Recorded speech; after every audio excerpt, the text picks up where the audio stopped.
యూదా ప్రవక్త అయిన వాడు పారిపోయాడు. నాయనా, ఈ శక్తివంతమైన సందేశము ద్వారా సూటిగా మాతో మాట్లాడావు.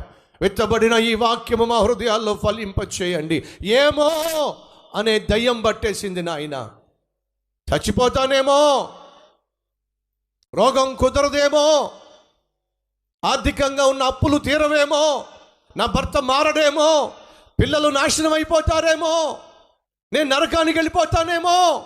నాయనా, సైతాను యొక్క ఆలోచనలను అంగీకరించి సైతానుకు లొంగిపోయి నిరాశ నిస్పృహలో కృంగిపోయి ఈరోజు ఏమో అనేటటువంటి బలహీనత చేత నాయన నలిగిపోతున్న వారు ఎవరైనా ఉన్నట్లయితే వారిని దర్శించండి. ఏలియాను ఎలా దర్శించావో, ఏలియాను ఎలా దీవించావో, ఏలియాను తన జీవితంలో దేనికైతే భయపడ్డో అసలు దాన్ని జరగకుండా చేశావో, అలాగే దేని కొరకైతే మేము భయపడుతున్నామో అది మా జీవితంలో జరగకుండా చేయమని యేసుక్రీస్తు నామం పేరట వేడుకుంటున్నాం తండ్రి.